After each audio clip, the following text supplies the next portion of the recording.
નમસ્કાર દર્શક મિત્રો, ધી લોકસત્તા શોમાં આપણું સ્વાગત છે. હાલ સમગ્ર વિશ્વનું ધ્યાન નેપાળ પર કેન્દ્રિત થયું છે, કારણ કે ભારતના પાડોશી દેશ નેપાળમાં હાલમાં તણાવની સ્થિતિ બનેલી છે. નેપાળમાં હિંસા અને વિરોધ પ્રદર્શન યથાવત છે.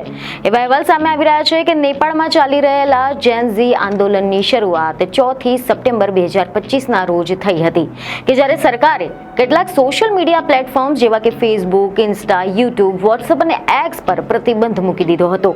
અને આ પગલું વ્યાપકપણે ભ્રષ્ટાચાર વિરોધી અભિયાનને દબાવવાના પ્રયાસ તરીકે જોવામાં આવી રહ્યું છે. આના કારણે યુવાનો અને વિદ્યાર્થીઓએ મોટા પાયે વિરોધ પ્રદર્શનો કર્યા હતા. જો કે આંદોલન શરૂઆતમાં શાંતિપૂર્ણ થયું હતું, પરંતુ આના પછી તે હિંસક બની ગયું હતું, જેમાં કેટલાય લોકોના જીવ ગયા છે, જ્યારે કેટલાય લોકો ઘાયલ પણ થયા છે. આ આંદોલનના કારણે ભારત અને નેપાળની સરહદ પર પણ અસર પડી છે, કે જ્યાં બજારો બંધ થઈ ગયા છે અને આર્થિક પ્રવૃત્તિઓ અટકી ગઈ છે.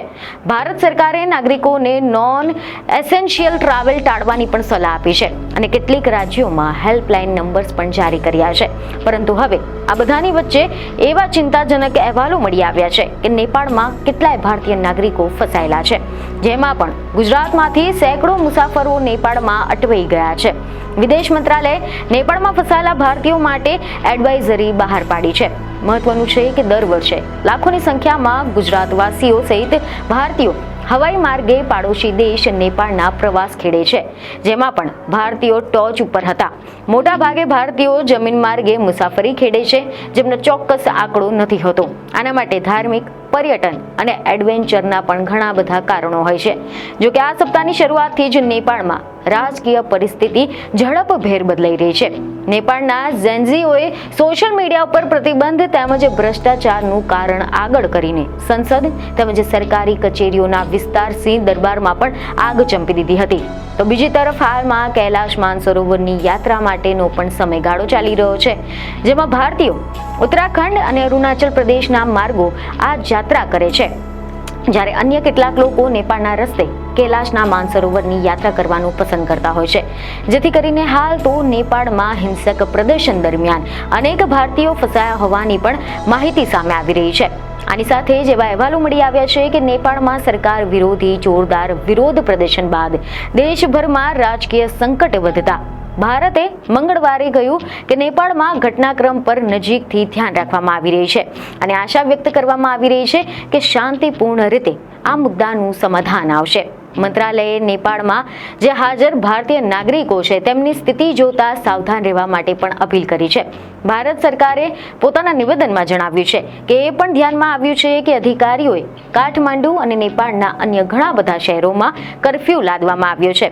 નેપાળમાં હાજર ભારતીય નાગરિકોને સતર્ક રહેવા માટે અને નેપાળી અધિકારીઓ દ્વારા જારી કરાયેલા સૂચનાઓ અને નિયમોનું પાલન કરવાની પણ સલાહ આપવામાં આવી રહી છે. નેપાળમાં પરિસ્થિતિ વધુ વણસી જતા ભારતે તેમના નાગરિકોની પરિસ્થિતિ શાંત ન થાય ત્યાં સુધી તેમને તેમની યાત્રા ટાળવા માટે પણ અપીલ કરી છે. આ અંગે વિદેશ મંત્રાલયે જણાવ્યું છે કે નેપાળમાં હાલની પરિસ્થિતિને ધ્યાનમાં રાખીને ભારતીય નાગરિકોને પરિસ્થિતિ શાંત ન થાય ત્યાં સુધી નેપાળની યાત્રા ન કરવાની સલાહ આપવામાં આવે છે. નેપાળમાં રહેતા ભારતીય નાગરિકોને પણ સલાહ આપવામાં આવે છે કે તેઓ પણ તેમના વર્તમાન રહેઠાણના સ્થળોએ રહે અને રસ્તાઓ પર બહાર નીકળવાનું ટાળે અને ખૂબ જ સાવધાની રાખે. તેમને નેપાળના જે અધિકારીઓ છે તેમજ કાઠમાંડુમાં ભારતીય દૂતાવાસ દ્વારા જાહેર કરવામાં આવેલા સ્થાનિક સુરક્ષા સલાહકારોનું પાલન કરવાની પણ સલાહ આપવામાં આવે છે. પરંતુ હાલ તો આ બધાની વચ્ચે એક મીડિયા દ્વારા એવા અહેવાલો સામે આવી રહ્યા છે કે ભૈરવાનું ગૌતમ બુદ્ધ ડોમેસ્ટિક અને ઇન્ટરનેશનલ એરપોર્ટ પણ બંધ કરી દેવામાં આવ્યું હતું અને આના કારણે સેંકડો ભારતીય પ્રવાસીઓ નેપાળમાં જ અટવાઈ ગયા છે. પોખરામાં લગભગ 800 ભારતીય પ્રવાસીઓ ફસાયેલા છે, જ્યારે કાઠમંડુમાં આ સંખ્યા 2000ની નજીક પહોંચી ગઈ છે. આની સાથે જ કેટલાક હોટલના માલિકોએ ભારતીય પ્રવાસીઓની યાદી પણ વહીવટી તંત્રને સોંપી છે, જેથી કરીને તેમની સલામતી અને સરહદ સુધી સલામત રીતે પહોંચે તે સુનિશ્ચિત કરી શકાય. ભૈરવા એરપોર્ટ બંધ થવાથી નેપાળમાં ફસાયેલા ભારતીયોના પરત ફરવામાં મુશ્કેલીઓ વધુ વધી ગઈ છે, જ્યારે સરહદી વિસ્તારમાં વેપાર અને ટ્રાફિક સંપૂર્ણપણે ખોરવાઈ ગયો છે. નેપાળ વહીવટીતંત્ર અને સુરક્ષા એજન્સીઓએ સાથે મળીને મુસાફરોની સુરક્ષા જાળવવાનો પ્રયાસ કરી રહ્યા છે. ભારતથી એર ઇન્ડિયા, ઇન્ડિગો એરલાઇન્સ તેમજ સ્પાઇસ જેટની ફ્લાઇટો કાઠમંડુ જાય છે, પરંતુ એરપોર્ટ પરની પરિસ્થિતિને જોતા વિમાન કંપનીઓએ તેમની ફ્લાઇટો પણ રદ કરી નાખી હતી. નેપાળ એરલાઇન્સે પણ તેની દિલ્હીની ઉડાન રદ કરી દીધી હતી અને આ રીતે ત્યાં ફસાયેલા એક ભારતીય નાગરિકે મીડિયા સાથે કેટલીક વાતચીતમાં ત્યાંની જાણકારી આપી હતી, જેમાં તમને જણાવ્યું કે મેં મારી આખી જિંદગી મહેનત કરીને કૈલાશ માનસરોવરની યાત્રા કરવાની ઈચ્છા હતી. એના માટે મેં ₹3.5 લાખ બચાવ્યા હતા. એક ખાનગી ટ્રાવેલ કંપનીમાં ₹2.5 લાખનું પેકેજ લીધું હતું અને 2 સપ્ટેમ્બરે નીકળ્યા હતા. કૈલાશની પરિક્રમાની 20 જણાનું અમારું એક ગ્રુપ પરત આવી રહ્યું હતું અને અમે એરપોર્ટ જવા નીકળ્યા હતા અને લગભગ અડધે જ રસ્તે પહોંચ્યા કે ત્યાં હજારો લોકોનું ટોળું રસ્તા પર આવી ગયું હતું. તેઓ અમારી બસ સળગાવવા માંગતા હતા. અમારામાંથી એક જણે નીચે ઉતરીને તેમની સાથે વાતચીત કરી હતી તો તેમને અમને સામાનની સાથે ચાલતા જતા રહેવાનું કહ્યું હતું અને જેમ તેમ કરીને અમે સામાનની સાથે 4.5 કિલોમીટર ચાલીને અમે કાઠમંડુ એરપોર્ટ પર પહોંચ્યા હતા. પરંતુ એરપોર્ટ ખાતે અમારું બોર્ડિંગ થયું. અમને રાહત થઈ હતી કે હવે અમે ભારત પહોંચી જઈશું, પરંતુ ત્યાં જ અચાનક એરપોર્ટ ઓથોરિટીએ અમને જાણ કરી કે અમારી ફ્લાઇટ મોડી છે અને 2 કલાક બાદ અમને એવું કહેવામાં આવ્યું કે એરપોર્ટ બંધ થઈ ગયું છે. તો બીજા મુસાફરે પોતાની આપવીતી જણાવતા એક મીડિયાને કેટલીક જાણકારી આપતા જણાવ્યું કે જુવાનિયાઓ અમને બસની સાથે સળગાવી દેત. અમે ગભરાઈ ગયા હતા. ખબર નહીં ભગવાને મને શું સુજાડ્યું કે હું નીચે ઉતરી ગયો અને તોફાની હિંસક ટોળામાંથી 2 લોકોની સાથે વાતચીત કરી હતી. મેં તેમને કહ્યું કે અમે તમારા દેશમાં આવીને રોકાયા, બસ ભાડે કરી ખરીદી છે, ફર્યા છે, અમે તમને પૈસા કમાવા માટે પૈસા આપ્યા છે, અમે તમારી પાસેથી કશું જ લેવા નથી આવ્યા. અમે હેરાન થઈશું તો બીજા લોકો નહીં થાય અને તમારા દેશને નુકસાન થશે. ખબર નહીં, પરંતુ મારી આ વાત તેમના ગળે ઉતરી ગઈ હતી અને એના પછી તેમને અમારી બસ તો રોકી રાખી હતી, પરંતુ અમને જવા દીધા હતા. અને ગ્રુપમાંથી સરેરાશ 55 વર્ષ કે પછી તેનાથી પણ વધુ ઉંમરના લોકો હતા. તેઓ સામાન લઈને ચાલતા થયા હતા અને આટલી જ વારમાં અચાનક બીજું ટોળું આવી ગયું અને તોડફોડ કરવા લાગ્યું હતું. પોલીસે ટીયર ગેસના સેલ છોડ્યા. એક મારા માથામાં વાગ્યો. 3 કે 2-3 જણા બેભાન થઈ ગયા હતા, જેમને અમે છોડી શક્યા ન હતા. અમને લાગ્યું કે હવે અમે જીવતા નહીં બચીએ. જોકે ટોળાએ અમારો સામાન લૂંટવાનો પણ પ્રયાસ કર્યો હતો. એક બહેનનો મોંઘો ફોન લૂંટાઈ ગયો હતો, પરંતુ ટોળામાંથી કેટલાક યુવાન આવ્યા અને એમને અમને પાણી આપ્યું હતું. તેમને જ અમને એરપોર્ટ સુધી પહોંચવાનો શોર્ટકટ પણ બતાવ્યો હતો. ફ્લાઇટ કેન્સલ થયા બાદ ત્યાંના લોકોએ અમને એરપોર્ટ ખાલી કરી દેવા કહ્યું, પરંતુ અમે બહારની હિંસા જોઈ હતી એટલે અમે તેમને કહ્યું કે અમે એરપોર્ટ નહીં છોડીએ.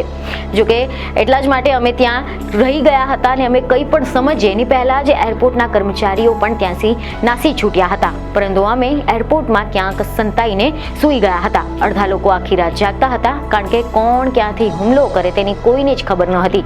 એરપોર્ટ પરથી સિક્યોરિટી ગુમ થઈ ગઈ હતી. અમે ભગવાનના ભરોસે હતા.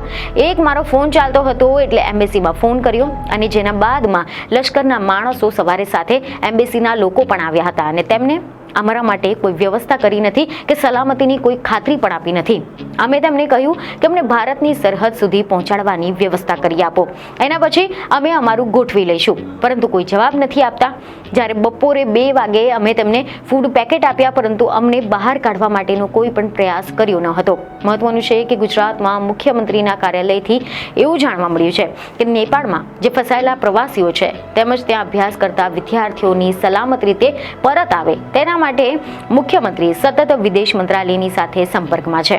ગુજરાતમાં સંબંધિત વિભાગના અધિકારીઓને નેપાળમાં ફસાયેલા ગુજરાતવાસીઓ સુધી રાહત પહોંચે તેના માટે ઘટતું કરવા માટે સૂચના આપી છે. ભારતના વિદેશ મંત્રાલયે એડવાઇઝરી જાહેર કરીને નેપાળની પરિસ્થિતિ ઠાડે ન પડે ત્યાં સુધી નેપાળનો પ્રવાસ ન કરવાની પણ સલાહ આપી છે. નેપાળમાં ફસાયેલા ભારતીયોને પણ હાલ જ્યાં હોય ત્યાં જ રહેવાનું તેમજ પોતાનું સ્થળ ન છોડવા માટે પણ સૂચના આપી દેવામાં આવી છે. આ સિવાય બજારમાં ન જવા તેમજ જરૂરી સાવચેતી રાખવા માટે પણ વિદેશ મંત્રાલયે જણાવ્યું છે. ભારતીયોને નેપાળ સ્થિત ભારતીય એમ્બેસી કે પછી સ્થાનિક વહીવટી તંત્ર જે કોઈ સૂચના આપે તેનું પાલન કરવા તાકીદ કરવા માટે પણ સૂચના આપી છે. તો હવે આપણે જાણીશું કે આખરે નેપાળમાં શું થઈ રહ્યું છે. અને એના પાછળના કારણો શું છે? તેવું કહેવાઈ રહ્યું છે કે નેપાળમાં જે વિરોધ અને હિંસા થઈ રહ્યા છે તેના ઘણા બધા કારણો છે, જેમાંના એક છે સોશિયલ મીડિયા પર પ્રતિબંધ. નેપાળ સરકારે તાજેતરમાં સોશિયલ મીડિયા પર પ્રતિબંધ મૂકી દીધો હતો, જેના પાછળથી હટાવી લેવામાં આવ્યો હતો. પરંતુ તેનાથી ત્યાંના લોકો ગુસ્સે થઈ ગયા હતા, વિરોધ પ્રદર્શન શરૂ થઈ ગયા હતા. આ સિવાય બીજું કારણ છે ભ્રષ્ટાચાર. નેપાળમાં ભ્રષ્ટાચાર એક મોટો મુદ્દો બની ગયો છે. ત્યાંના લોકોનું માનવું છે કે સરકાર ભ્રષ્ટાચારમાં સંડોવાયેલી છે અને તેમની સામે કોઈ જ પગલાં લેવામાં નથી આવતા. તેમજ અન્ય કારણ છે યુવાનોની માંગણીઓ. નેપાળના યુવાનો સરકારની પાસેથી જવાબદારી અને પારદર્શિતાની માંગણી કરી રહ્યા છે. તેઓ ભ્રષ્ટાચાર અને સરકારની જે કથિત અનિયમિતતા છે તેની સામે વિરોધ કરી રહ્યા છે. જોકે નેપાળમાં હિંસાનો અસર વ્યાપક જોવા મળી રહ્યો છે.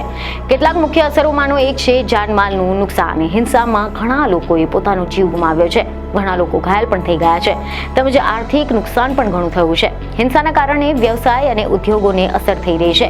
આ સિવાય આ હિંસાના કારણે સરકારી વ્યવસ્થાઓ પણ પ્રભાવિત થઈ ગઈ છે. ઘણી બધી કચેરીઓ બંધ કરવી પડી છે. જોકે કેટલાક મીડિયામાંથી એવા અહેવાલો સામે આવ્યા છે કે આ અંગે નેપાળની સરકારે હિંસાને નિયંત્રિત કરવા માટે અનેક પગલાં લીધા છે. જેમ કે સરકારે ઘણા બધા વિસ્તારોમાં કર્ફ્યુ ઉલાદી દીધો છે, સરકારે સૈનિકો તૈનાત કર્યા છે, તેમજ સરકારે લોકોને શાંતિ જાળવવા માટે અપીલ કરી છે. મહત્વનું છે કે નેપાળમાં હાલ હિંસા એક ગંભીર મુદ્દો બની ગયો છે, જેથી સરકાર અને લોકોએ સાથે મળીને આ સમસ્યાનો ઉકેલ શોધવો પડશે. શાંતિ અને સ્થિરતા પુનઃસ્થાપિત કરવા માટે સરકારે જવાબદારી અને પારદર્શિતા સુનિશ્ચિત કરવી પડશે. બીજને ખબરો સાથે ફરી મળીશું. ધન્યવાદ.